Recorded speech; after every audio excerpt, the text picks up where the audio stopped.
The cabin lights glowed softly as passengers settled into their seats.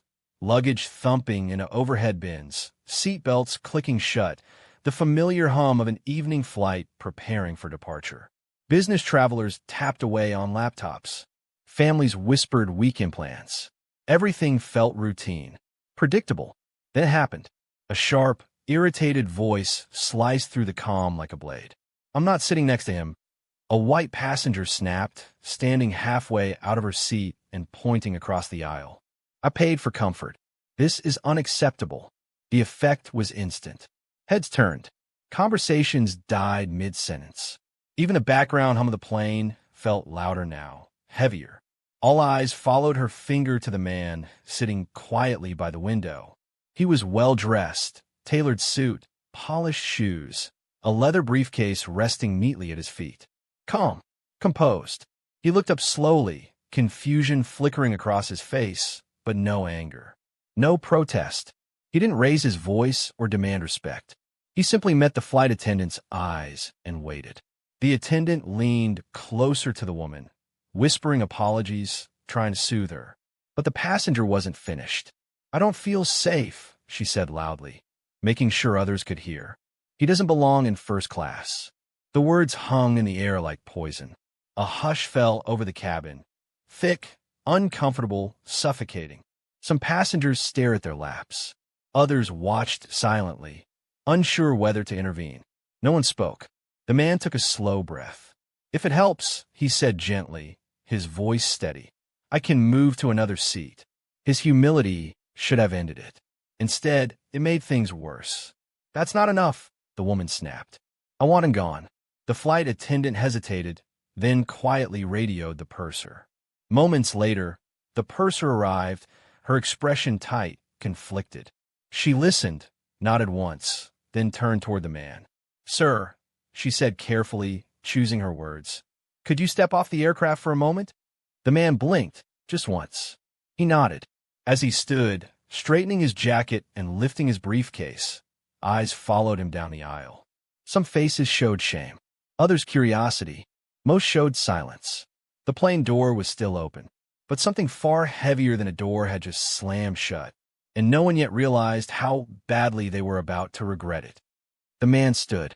He straightened his jacket with slow precision, as if refusing to let the moment wrinkle his dignity. He picked up his briefcase, fingers steady, shoulders squared. As he stepped into the aisle, every movement felt amplified. Eyes followed him. Some were curious. Some were embarrassed. A few were silently apologetic. But no one spoke. No one stood up.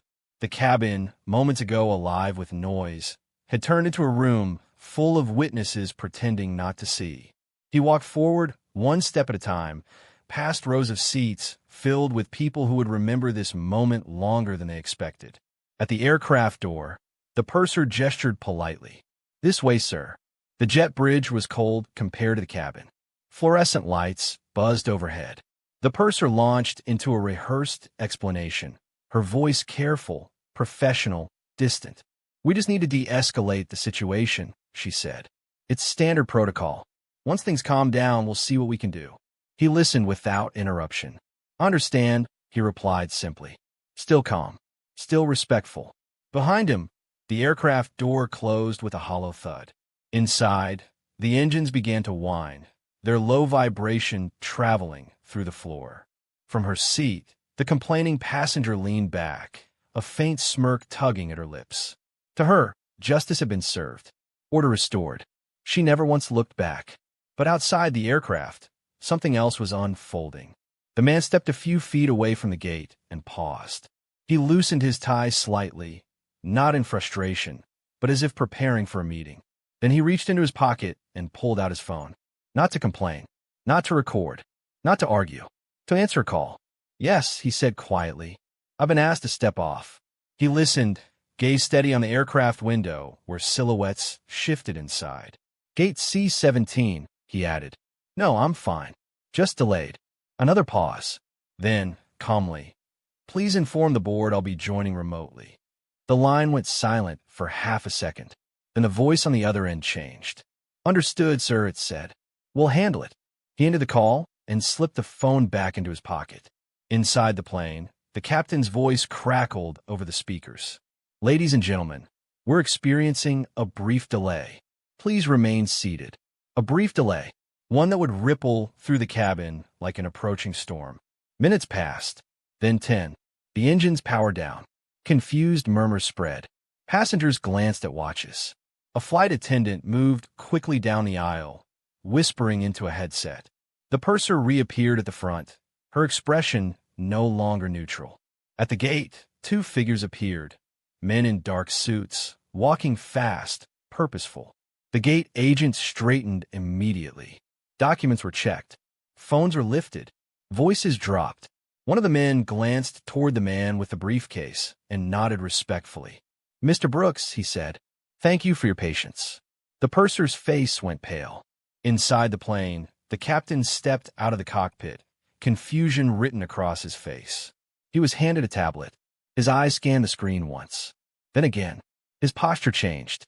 "Ladies and gentlemen," the captain said moments later, voice noticeably firmer, "please remain seated. We need to address a serious matter."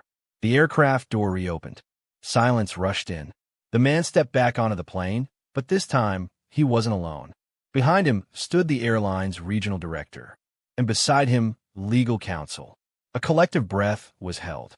The director cleared his throat and spoke, his voice carrying effortlessly through the cabin. On behalf of the airline, he said, "I want to formally apologize for a grave error." He turned slightly toward the man. "This is Mr. Daniel Brooks, CEO of Brooks Global Logistics, one of our longest-standing and largest corporate partners." Shock rippled through the seats like electricity. Whispers erupted. The complaining passenger's smile vanished. Her face drained of color. The director continued, unflinching. "Mr. Brooks flies with our airline frequently, over 200 times in the past year alone." The cabin felt smaller now, heavier. The power had shifted, and everyone knew it. The director turned toward the woman. "Ma'am," he said calmly, "your complaint was based on discriminatory assumptions. That violates our company policy." She stood abruptly. "I didn't know who he was."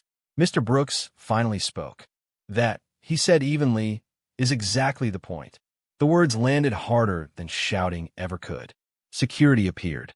The woman protested, her voice rising, but no one met her eyes as she was escorted off the plane. No applause followed. No cheers. Just reflection. The captain addressed the cabin again. "We failed today," he said, "and we will correct it." The purser approached Mr. Brooks. "Sir, your seat is ready, and we'd like to offer." Mr. Brooks raised a hand gently. "Thank you," he said, "but I'll take a standard seat." Murmurs spread again, this time softer, humbled. As he walked down the aisle, a young man leaned over and whispered, "I'm sorry that happened to you." Mr. Brooks smiled. "Thank you for saying that." The plane finally pushed back. This time, the silence felt different, not awkward but thoughtful. When the flight landed, policies were already being reviewed. Emails sent, training scheduled. But the real impact wasn't corporate. It was personal. Passengers disembarked, changed, some ashamed of their silence, others inspired by grace they didn't expect. At the exit, the captain shook Mr. Brooks' hand. "Thank you for your patience," he said. Mr. Brooks replied quietly, "Patience is easy. Learning is harder. I hope we do both." And with that, he walked into the terminal, head high, dignity intact. Because real power doesn't announce itself. It reveals itself when prejudice meets truth and loses instantly. Minutes passed. Then the engines powered down. The sudden silence was jarring, like a heart skipping a beat.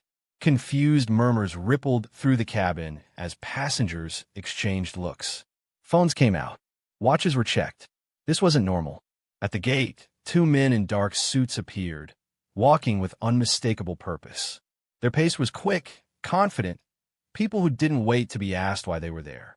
The gate agent noticed them instantly. Her posture straightened, her casual expression vanishing as if a switch had been flipped. Papers were pulled from drawers. A headset was pressed tight to her ear. Quiet whispers spread like wildfire. The purser was summoned to the front. "What's going on?" someone muttered from seat 2A. The captain stepped out of the cockpit, his brow furrowed. He accepted a tablet from the gate agent, scanning the screen once, then again. His jaw tightened. Then came the announcement. But this time, the tone was different. Measured, formal, careful. "Ladies and gentlemen," the captain said, "we need to address a serious misunderstanding. Please remain seated." A chill swept through the cabin. The aircraft door reopened with a slow hiss. The man stepped back inside. But he wasn't alone. Behind him stood the airline's regional director, face tight, eyes alert. Beside him was the company's legal counsel, briefcase in hand, expression unreadable. Every head turned. The director took a step forward and cleared his throat. "Sir," he said, voice steady but strained, "on behalf of the airline, I sincerely apologize for what has occurred today." The man nodded once, gracious as ever, offering no triumph, no smugness, only quiet dignity. The director turned slightly so the entire cabin could hear him. For clarity, he continued, "This passenger is Mr. Daniel Brooks, CEO of Brooks Global Logistics, one of our largest and most valued corporate partners." The reaction was immediate. A ripple surged through the cabin like a shockwave. Gasps, whispers, disbelief. People leaned toward one another, eyes wide. The complaining passenger froze. Her face drained of color, the confidence she'd worn earlier evaporating in seconds. Her mouth opened slightly, as if to speak, but no words came out. The director didn't stop. "Our records indicate that Mr. Brooks has flown with our airline more than 200 times this year alone." Silence fell, not the awkward kind, the crushing kind. You could feel the weight of realization pressing down on every seat, every aisle, every unspoken thought. The power in the room had shifted, suddenly and completely. The captain stepped forward. "This should never have happened," he said. "We failed to uphold our own standards." The director turned toward the complaining passenger. "Ma'am," he said evenly, "your complaint was addressed improperly. It was based on an assumption that has no place on this aircraft, or in this company." She stood abruptly, panic breaking through her voice. "I didn't know who he was." Mr. Brooks finally spoke. His voice wasn't loud. It didn't need to be. "That," he said calmly, "is exactly the issue." The words landed like a verdict. Security appeared at the front of the cabin. No rush, no spectacle, just quiet authority. "Ma'am," one officer said, "we'll need you to gather your belongings." "This is ridiculous," she protested, her voice trembling now. "I was just trying to be comfortable." No one responded. No one defended her. As she was escorted off the plane, she avoided eye contact, the same way others had avoided looking at Mr. Brooks earlier. The irony was impossible to miss. The director turned back to Mr. Brooks. "Your seat is ready, sir," he said, "and we would like to extend our deepest apologies." Mr. Brooks looked around the cabin, at the faces that had watched in silence, at the seats that had held their judgment, at the space where dignity had been tested. "Thank you," he said quietly. "I accept the apology." He took his seat. The door closed again. This time, the silence felt different. Heavier, humbled, awake. And every single person on that flight knew they had just witnessed a moment that would stay with them far longer than the journey itself. The captain addressed the cabin again, his voice no longer routine, no longer distant. "We failed today," he said, "and we will correct it." Those words hung in the air, simple, honest, uncomfortable. The regional director turned slowly toward the woman who had complained earlier. His tone was firm but controlled, the kind reserved for decisions that couldn't be undone. "Ma'am," he said, "discriminatory behavior violates our policy and our values. You will be rebooked on a later flight." The woman stared at him, stunned. "What? No, this is ridiculous," she shouted, rising halfway out of her seat. "I didn't know who he was." A few heads turned away. Others watched, uneasy. That was when Mr. Brooks finally spoke. His voice was calm, measured, not angry. "That," he said quietly, "is exactly the problem." The sentence landed heavier than any accusation. There was no judgment in his tone, only truth. Security approached, respectful but unyielding. "Ma'am, please gather your belongings." She protested as she was escorted down the aisle, her voice growing smaller with every step. No one clapped. No one cheered. The cabin remained silent, as if everyone understood that celebration would miss the point. This wasn't about punishment. It was about reflection. Once the door closed again, the purser approached Mr. Brooks. Her eyes were glossy, her professionalism strained by guilt. "Sir," she said, "your original seat is ready." Mr. Brooks didn't respond immediately. He looked around the cabin, row by row, face by face. Some passengers met his eyes briefly, then looked away. Others held his gaze, ashamed, grateful, thoughtful. Then he surprised everyone. "Thank you," he said gently, "but I'll take a standard seat today." A murmur rippled through the rows. The purser blinked. "Are you sure, sir?" He nodded. "I am." He moved down the aisle and took a seat further back, placing his briefcase under the seat in front of him like everyone else. The gesture wasn't symbolic. It was human. As he settled in, a young man seated beside him leaned closer, his voice barely above a whisper. "I'm sorry that happened to you," he said. "I should have said something."